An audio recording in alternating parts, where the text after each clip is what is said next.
दोस्तों नमस्कार, मैं हूं डॉक्टर प्रदीप प्रसन्न। आप सबका स्वागत है हिंदी की बिंदी चैनल पर। हिंदी भाषा, हिंदी व्याकरण, हिंदी साहित्य से संबंधित तमाम तरह के तथ्यात्मक टॉपिकों की जानकारी हम इस चैनल के माध्यम से देते हैं। आइए आज नया टॉपिक कुछ सीखते हैं।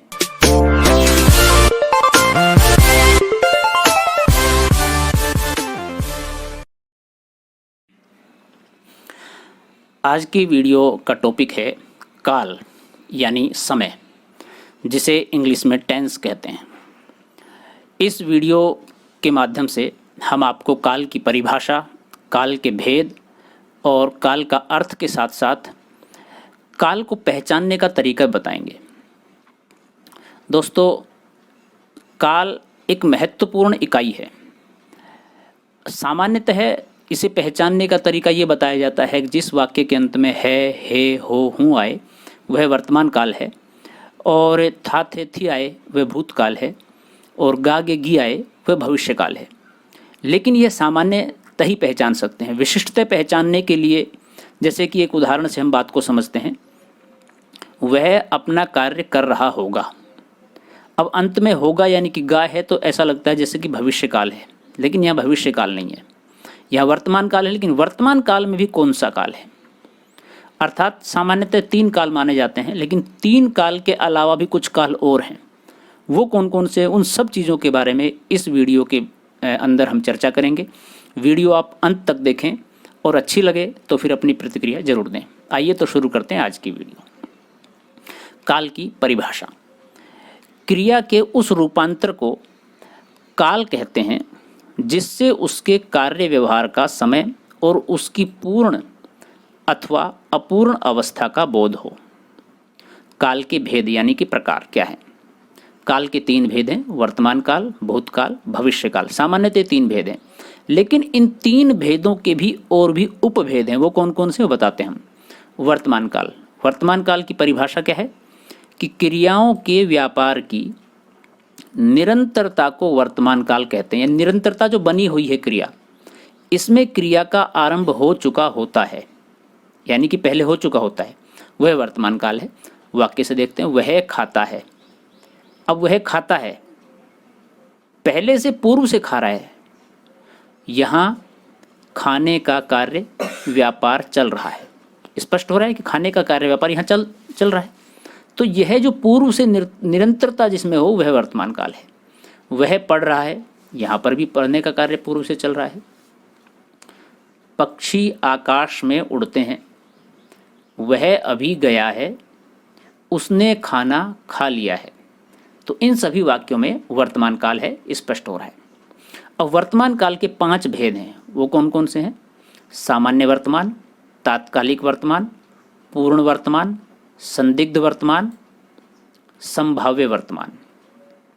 इन सभी कालों की, वर्तमान के जो 5 भेद हैं, इनकी परिभाषा उदाहरण सहित हम समझने की कोशिश करते हैं। नंबर 1, सामान्य वर्तमान। क्रिया का वह रूप जिससे क्रिया का वर्तमान काल में होना पाया जाए, सामान्य वर्तमान कहलाता है। क्रिया अर्थात वर्तमान काल में क्रिया चल रही हो, क्रिया का स्पष्ट हो, तो वहाँ पर सामान्य वर्तमान काल होता है। जैसे वह आता है। अब देखिए, इसमें आता है, आ रहा है, पूर्व से चल रहा है, ठीक है, और ये जो क्रिया है ये वर्तमान काल में हो रही है। वह आता है, वह देखता है, इस समय जो कर रहा है वही स्थिति है।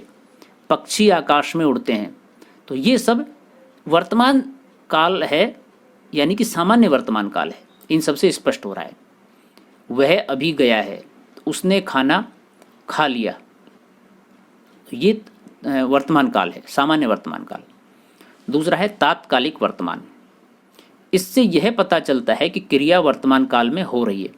देखिए, पूर्व में क्रिया की निरंतरता थी, अब यहाँ पर क्या है कि वर्तमान काल में क्रिया चल रही है, वर्तमान में चल रही है, उसकी स्पष्टता है इसके अंदर। मैं पढ़ रहा हूँ, न पूर्व में न बाद में, वर्तमान में स्थिति, मैं पढ़ रहा हूँ।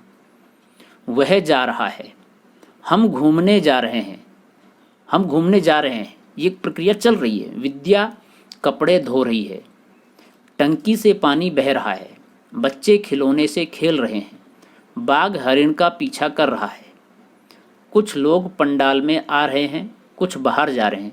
तो इन सारे उदाहरणों से जो वर्तमान में चल रहा है उसकी पुष्टि होती है। तो ये सारे उदाहरण उनके हैं। अब बात करते हैं हम पूर्ण वर्तमान की। इसकी परिभाषा क्या है? इससे वर्तमान काल में कार्य की पूर्ण सिद्धि का बोध होता है, यानी कि जो हो चुका है उसकी वह आया है। वर्तमान काल है यानी कि आ रहा है ऐसा नहीं है, या वह आया नहीं है, वह आया है यानी कि आ चुका है। ये पूर्ण सिद्धि हो गई उसकी। लड़के ने पुस्तक पढ़ी है, अभी अभी पढ़ी है लेकिन पढ़ ली है। वह चला गया है, बिल्कुल स्पष्टता है, पूर्णता है, वह चला गया है, न कि यहाँ जा रहा है न कि आ रहा है, बल्कि गया, पूर्ण। उसने भोजन कर लिया है। देखिए सभी वाक्यों से, उदाहरणों से बहुत स्पष्ट हो रहा है कि यहाँ पर पूर्ण वर्तमान स्पष्ट हो रहा है। मैं तो सुबह ही नहा चुका हूँ, घड़ा पानी से भर गया है। जी समझ गए होंगे आप। अगला है संदिग्ध वर्तमान। इसके नाम से स्पष्ट हो रहा है, आप नाम को गंभीरता से सुनेंगे तो इससे ज़्यादा स्पष्ट हो जाएगा। जिससे क्रिया के होने में संदेह प्रकट हो पर उसकी वर्तमानता में संदेह न हो। अर्थात क्रिया हो रही है नहीं हो रही ये स्पष्ट नहीं है, लेकिन वह वर्तमान में है यह स्पष्ट है। उदाहरण से और समझिए आप, राम खाता होगा। अब ये तो स्पष्ट है कि वह खाना खा रहा है, लेकिन खा चुका या नहीं खा चुका ये नहीं पता। वह पढ़ता होगा, वर्तमान काल की तो संदिग्धता नहीं है, लेकिन जो क्रिया है वह पढ़ रहा है कि नहीं पढ़ रहा ये नहीं पता, लेकिन वो पढ़ता जरूर है, ये वाली स्थिति है। वह सो रहा होगा, उल्लास खेलता होगा, छात्र कहानियाँ सुन रहे होंगे, पहरेदार जाग रहा होगा। अब ये एक तरह से संदिग्ध है, अनुमान है, ऐसा हो रहा होगा, ऐसा होगा, इस तरह की स्थितियाँ हैं। अब देखिए इसमें गा है लेकिन यह वर्तमान काल है, वर्तमान काल का भी संदिग्ध वर्तमान है, इसलिए जरूरी है जानना। अगला है संभाव्य वर्तमान। इससे वर्तमान काल में काम के पूरा होने की संभावना रहती है, यानी कि पूरा हो गया वो वाली स्थिति। जैसे वह आया हो, वह लौटा हो, सुधाकर आता है तो काम हो जाना चाहिए।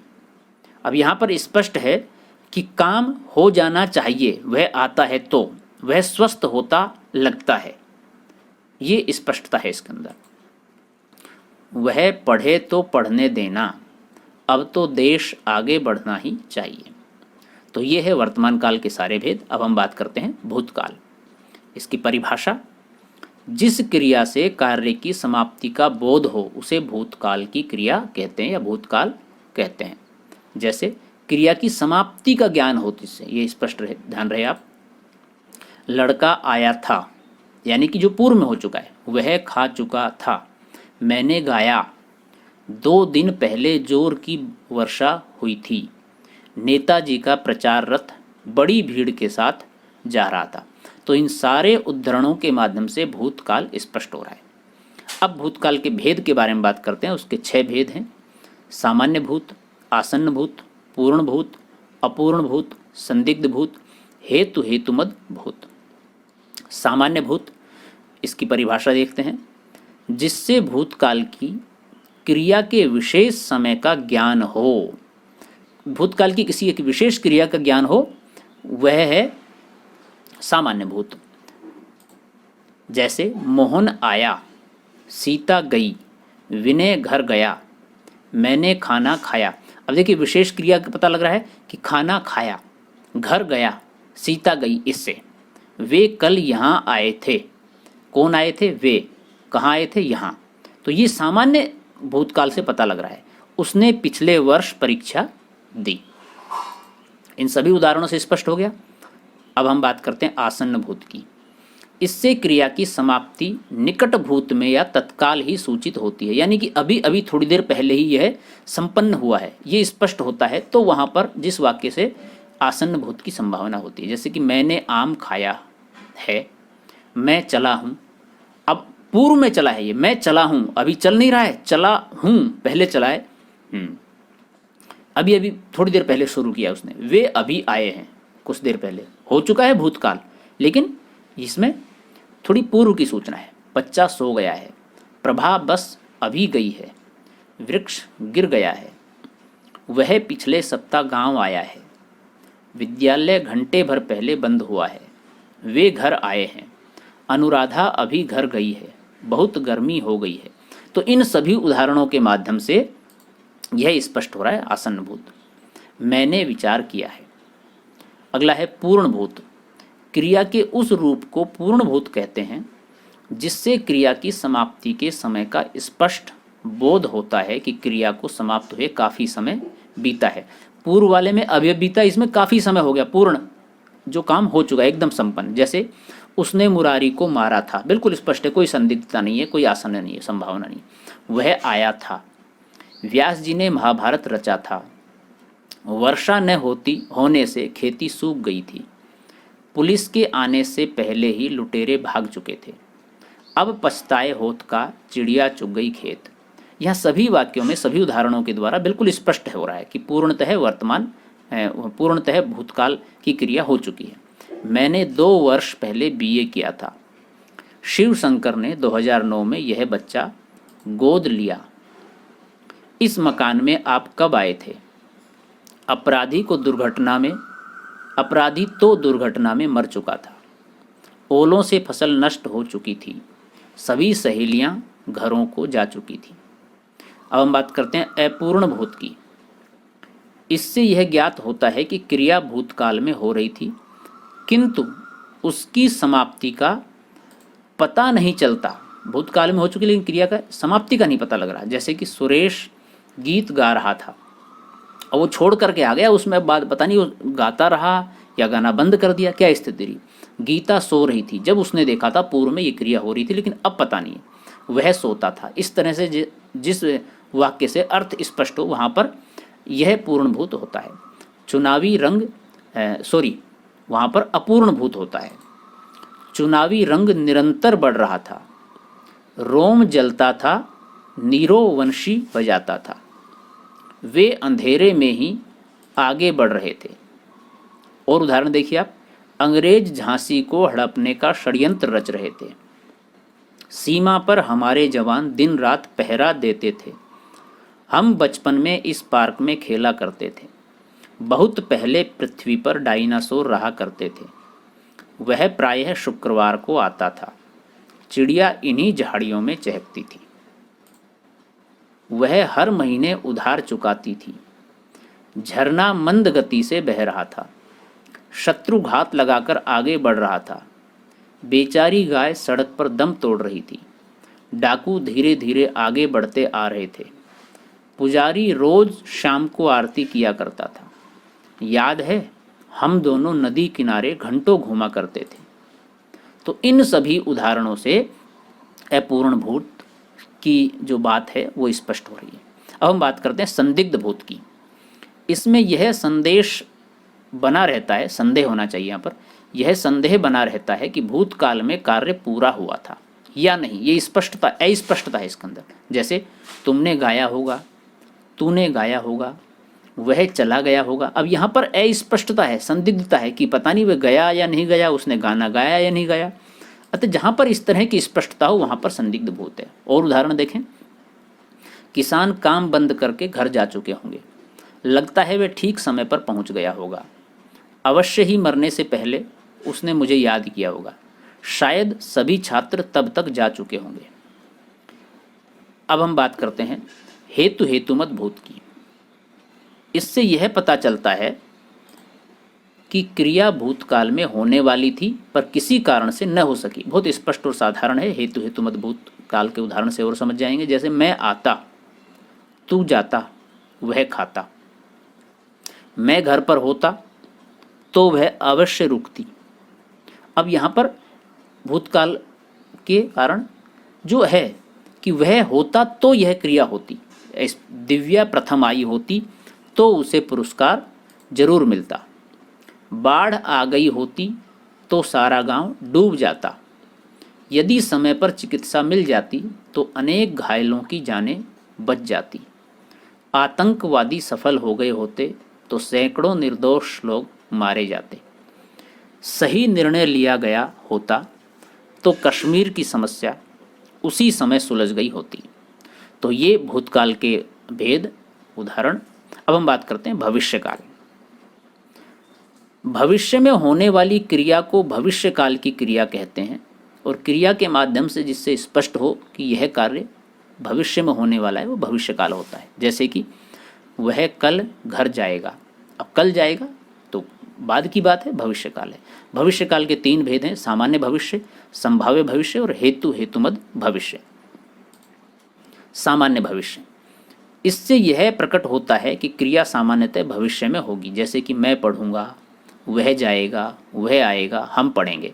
यानी कि इन सभी क्रियाओं से यह है कि ये सभी काम भविष्य में होंगे, सामान्य भविष्य में। तो सामान्य भविष्य काल इससे स्पष्ट होता है। और देखें एक तो उदाहरण, दालें और सस्ती होंगी, उसका विवाह होगा, भावेश पढ़ेगा, बच्चे खेलेंगे, मनीषा पढ़ेगी, लड़कियां नाचेंगी, मैं लिखूंगा, मैं लिखूंगी आदि।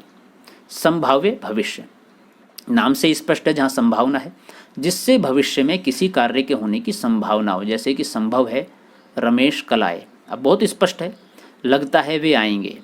संभव है पीयूष वहाँ मिले, इसमें ज़्यादातर संभव, लगता है, उम्मीद है, आशा है, ऐसा हो सकता है, इस तरह के शब्दों का प्रयोग होगा। हो सकता है भारत फिर विश्व गुरु हो जाए। संभावना है कि फसल अच्छी होगी। संभव है वर्षा आए। लगता है मजदूर न मिले। हो सकता है हम तुम्हें स्टेशन पर मिलें। लगता है सभी कार्यकर्ता चौराहे पर एकत्र हों। संभावना है मैं उससे मिलने जाऊं। लगता है कि तुम सच बोलो। तो इन सभी उदाहरणों से स्पष्ट हो रहा है जो कि संदिग्ध भविष्य है उसका। अब है हेतु हेतुमत भविष्य, इसमें एक क्रिया का होना दूसरी क्रिया के होने पर निर्भर करता है। ये दोनों एक दूसरे के साथ जुड़े हुए हैं। एक क्रिया होगी तो दूसरी होगी।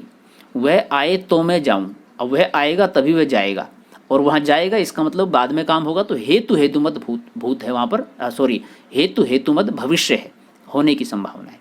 वह कमाए तो खाए। तो दोस्तों, ये थी आज की वीडियो। संभवतः वीडियो आपको अच्छी लगी होगी और आपके लिए लाभदायक सिद्ध होगी, ऐसी आशा ही नहीं, हमें पूर्ण विश्वास है। आपने वीडियो अंत तक देखी, इसके लिए आपका बहुत बहुत धन्यवाद। यदि आपको वीडियो अच्छी लगी हो तो प्लीज़ उसे लाइक ज़रूर करें और अपने दोस्तों के साथ उसे शेयर करें। और यदि आपके मन में कोई सवाल है, कोई जिज्ञासा है, तो कमेंट्स के माध्यम से हमसे पूछ सकते हैं। और कमेंट्स के माध्यम से कुछ अन्य बात आप कहना चाहें तो आपका स्वागत है। यदि आप पहली बार हमारे चैनल पर आए हैं तो उसे सब्सक्राइब जरूर करें, बेल आइकन को जरूर दबाएं ताकि कोई वीडियो आप मिस न कर पाएँ। हम हिंदी भाषा, हिंदी व्याकरण, हिंदी साहित्य के महत्वपूर्ण एवं लगभग सभी टॉपिकों के साथ साथ अकादमिक रूप से कक्षा 1 से लेकर के 12वीं तक, और ये विद्यालय स्तर की होगी और महाविद्यालय स्तर की स्नातक, स्नातकोत्तर एवं अन्य प्रतियोगी परीक्षाओं से संबंधित सभी तमाम टॉपिकों की वीडियो हम बनाते हैं। तो आप उनसे जुड़े रहें। हम बहुत जल्द नेक्स्ट वीडियो को लेकर के आपके मध्य प्रस्तुत होंगे। तब तक के लिए नमस्कार।